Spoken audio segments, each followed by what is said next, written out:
Il y a un moment dans la semaine qui est important aussi, qui s'appelle le suivi individuel, donc qui est un moment où les élèves se retrouvent en petits groupes, donc souvent 7 élèves, ou même individuellement avec un professeur, donc ils ont un professeur référent,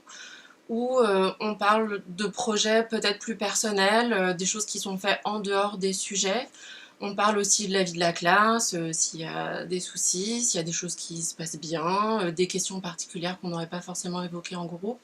Et c'est un moment aussi où le professeur d'une matière, par exemple, s'intéresse aussi à ce que l'élève fait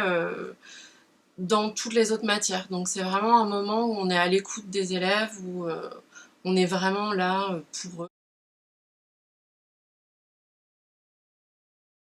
Il y a bien sûr de nombreux bilans dans chaque discipline, avec chaque enseignant. À la fin, il y a des restitutions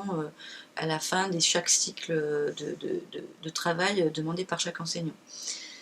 Le premier bilan, le bilan du premier semestre, il a lieu la dernière semaine de décembre et il réunit toute l'équipe enseignante, moi, la directrice, et un invité extérieur qui est une personnalité du monde de l'art ou du design, qui va du coup porter un regard neuf, un peu comme moi aussi, sur tout ce que les élèves, tout ce que les étudiants auront produit sur le premier semestre. Et ça va être aussi le moment d'un échange sur les points forts, les points de blocage peut-être qui sont encore à lever, les endroits où il faut accentuer les efforts, les démarches particulières qu'on va conseiller à un étudiant plutôt qu'à un autre.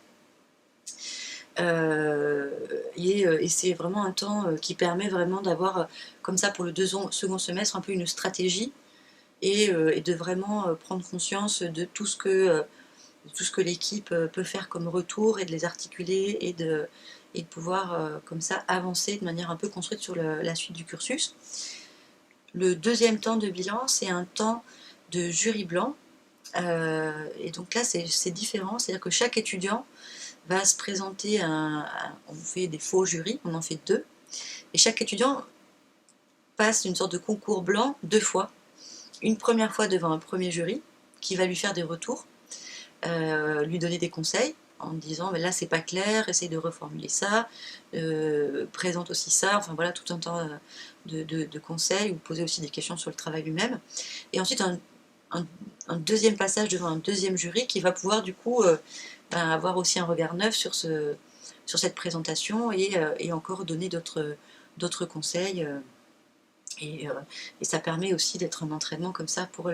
cet exercice un peu particulier du concours auquel nos étudiants du coup se destinent finalement.